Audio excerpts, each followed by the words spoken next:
Ladies and gentlemen, good morning. I am OR7 Katsafouros Konstantinos. It's a tough last name, so you can call me Kon or Kostas or Konstantinos, whatever is more easy for you. I would like to say that it is my honor to be among all of you, and even more honor to present my research study for the diploma on military medicine for Cork University. The title of my research study was a role of a NATO Special Operations Combat Medics to Special Operations Surgical Teams. Time of my presentation will be approximately 30 minutes. This is my agenda. We're going to have an introduction, literature review, my research method, the results of the research, limitations, conclusions, recommendations, and finally, the references. So we have seen that over the recent years, this necessity for higher provision of care in the battlefield created, and this triggered the actions to, like the advanced medical training to non-medical personnel, and additionally, the need for advanced trauma life support as close as possible to the point of injury. We all know that golden hour was never a magical number. And the objective of this research was to study NSOCMs and SOST for the necessity for team potential. And the hypothesis was what capabilities are already present that can be used to create a more efficient asset on the battlefield. And with that said, we need to study NSOCMs and SOST. We're going to study them separately. So an NSOCM is a special forces soldier who provides T-C and advanced medical support, tactical medical support. Well, according to the NSHQ Directive Medical Standards and Training NSOCMs to treat specified medical emergencies within the scope of practice will result in both improved outcome for the individual, but also for the mission success. NSOCMs are medical personnel with a list of more or less 150 medical critical task lists. Some of them are already written in my slide. For example, provide advanced trauma care in tactical environment following the T-C medical personnel guidelines, provide BLS, basic nursing, preventive medicine, invasive procedure, minor surgical procedures in an absence of higher qualified personnel, damage control resuscitation, blood transfusion, prolonged field care. And as an instructor in NSOCM, my instructor in NSOCM said, Costa, battlefield is medics arena. And I agree. Now, for SOST, I will speak with a great respect about those teams and everything that they have managed to achieve on the battlefield for all the wounded operators. Well, they are described as the silver bullets in an article from Air Force Special Operations Surgical Teams from this article. So, well, from my opinion, what describes best the mission and the environment that a Special Operations Surgical Team is working is written inside an article from Finland's Special Operations Surgical Teams in Action from Surgeon Mr. Antti Lahternada. He wrote inside that, well, dust was everywhere. We were trying to avoid it, but somehow always finding his way inside the room. Outside, we were hearing voices, explosion from mortars, and bursts from machine guns. And we, a small group of people, inside someone's living room with our heads bloody, trying to save a man's life with all available means. Yes, it is most of the things that a SOST can do is damage control surgery. So it is a silver bullet. And As for literature, well, I was trying to find, when I decided to write about my, my research study, also my instructors, and I knew that was little to none literature about SOCMs used inside special operations surgical teams, at least on the period of my study. So I was trying to find where SOCMs were utilized inside surgical teams or resuscitation teams. And as you see, we have in the special operations resuscitation teams, in short, according to the article, it's written on the slide, they were using combat medics as flight ADPs and critical care and transfer medics. Again, for the GHOST concept, they had two teams, light team and a heavy team. They also were utilizing one medic to each team as a 68 whiskey. And according to Finland's, the already mentioned article, according to Finland's special operations surgical teams, they staffed in its SOST with an NCO with both medic and team leader experience. As I previously said, there was no specific literature about NSOCMs being used into special operations surgical teams. That's why the most of the literature was separately. Now, as far as my research method, well, the first question that is on this slide was also the question that came in my mind and made me write about the role of NSOCM. So the question was, can a NATO Special Operations Combat Medic be a valuable member of the Special Operations Surgical Team, not only for his tactical knowledge, but also for his medical knowledge? And the other question was, can a nation which develops a SOST utilize NSOCM as a part of their medical team? Well, as already said, there was analyzed the published work for NSOCMs and SOST, and I created an electronic survey with an average of 15 questions that was sent to identified personnel with exceptional expertise and experience supporting the special operations. Personnel like SOST personnel, 18 Deltas, SOCMs, and medical professionals throughout Europe and USA. And finally, I conducted 30 personal interviews after the receipt of the written questionnaires. The research was based on 3 possible roles that an NSOCM may have. His first role as a team leader, as a triage, in a triage, a mass casualty event, and his role in, as an OR assistant. And let's start analyzing them one by one. So when we were talking about team leader, we had to define what specific features must a team leader must have. So he needs to have maturity, he needs to have leadership, he needs to have tactical experience, and he needs to be experts in weapons handling, communication, safety procedures, SOPs, and medical planning. Well, from the interviews that I took, we had 100% of the results were positive. Everybody was saying that NSOCM, he's the decision maker on the field, and he's the one who's going to link the team with the unit. He's the one who's going to tactical train the team, and he's going to place the SOST in the right place at the right time. He is responsible to create a climate of safety for the surgeon to perform interventions without the pressure of tactical awareness.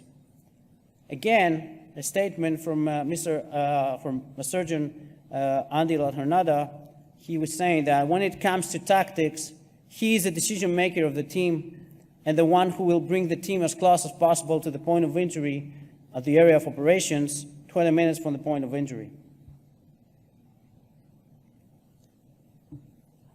For his role in a triage in a mass cal situation, also we had a 100% positive reaction.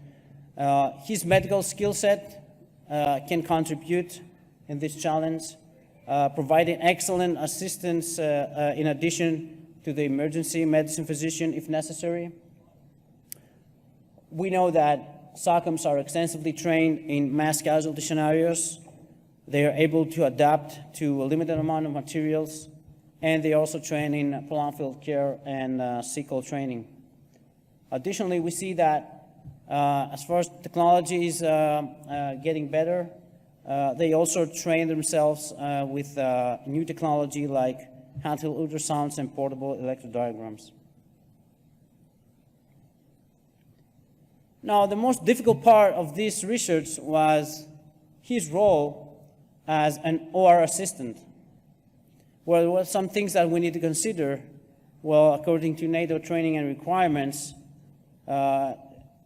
critical tasks like SOCMs are credentialed to work under direct supervision of a Special Operations Forces medical provider in support of special operations within a defined scope of practice over 150 critical task lists. And everybody knows about planning, and we usually plan according to the worst case scenario. And we're using the PACE algorithm during our planning procedure. So planning always needs to cover the worst case scenario. And then NSOCM can fill in the role of a medical assistant in any primary, alternative, contingency, or emergency treatment plan. Again, I found an article during my research, the one that was written in the slide, the experience with pre-hospital damage control surgery, results from a surgical resuscitation team. And I found the table 1, which was a documented team resuscitation interventions, the one it is in the slide. So, and the question that came up is, aren't those interventions inside the scope of practice of NSOCM? Yes, they are. But multiple options were brought forth about his role as assistant. Yes, we already said that his medical skill set is very good, but to assist inside his scope of practice. But as a member of a SOS told me, Kostas, if you take a medical provider out, a medical professional out of the team, and you just put an NSOCM inside there, you're downgrading the team in medical knowledge. If you take if you take as a consideration that a SOS is mostly damage control surgery, there was and there is a necessity for additional training of NSOCMs, and there is even more of a necessity of cross-training with the team and the procedures on the operating table. Well, I put a question inside my questions that I gave to the experts, and the question was, what is more easy to do? Is it more easy to train an NSOCM to specific surgical skills needed, so that can be next to the doctor to the operating table, or the other way around, or take a medical provider, a conventional medical provider, and try to make him an SOF operator? So most of the questions was answered positive, and they said it's more easy to train an NSOCM to specified medical skills than a conventional medical provider to special operations, because SOCMs have the tactical background and the medical background to do that. Limitations. So the limitations that emerged from the research, well, we saw them during our way until now. It's that his role as an assistant inside SOS is not inside his scope of practice. He definitely needs to be trained more and to have some surgical skills and procedures that he needs to put on his knowledge. And even more limited is the training schedule of those teams, the medical professionals and the SOCMs together as a co-training schedule so that this team can succeed. Finally, conclusions. Yes, SOCM's primary role is a team leader. As I always say, he's the guy who's going to take the team to the right place, right time.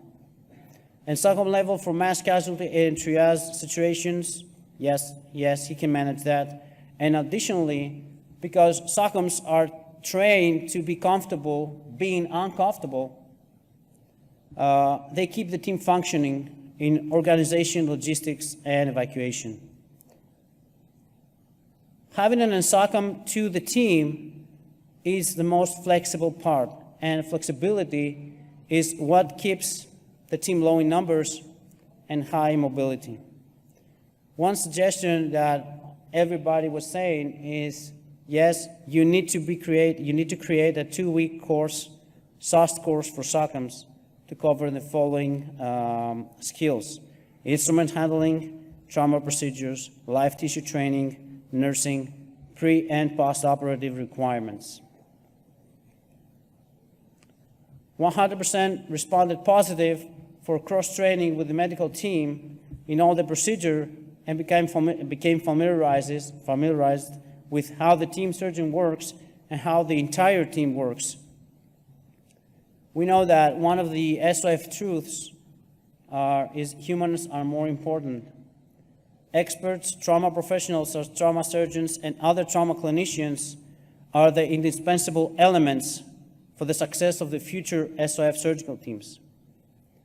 The goal of this study was not to prove that a non-medical personnel can take the place of a medical professional, but the goal was to provide options for greater efficiency and synergy, and the shortfall when a nation is beginning to create a SOST, the shortfall that a lot of my experts from the interview were saying that, there are many medical professionals that they won't leave the safety of the hospital provides, so they could be on a special operations surgical teams.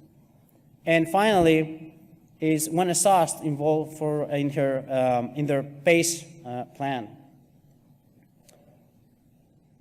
Being here, giving me the opportunity to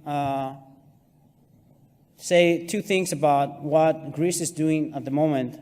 So until 21, and during 2021, it was the first meeting from Greek Army Medical Command with the Special Forces Directive, with the subject, the need of creating special surgical teams in Greece, with the following makeup. And yes, there was an agreement for both directive that there is a necessity for creating SOSTs. And finally, this year, there is an arranged meeting to decide about committee composition. There is a study for the establishment of a national special forces medical training branch, and also with international capabilities to serve as the selection, training, and sustainment center of the medical and tactical skills of the future SOST.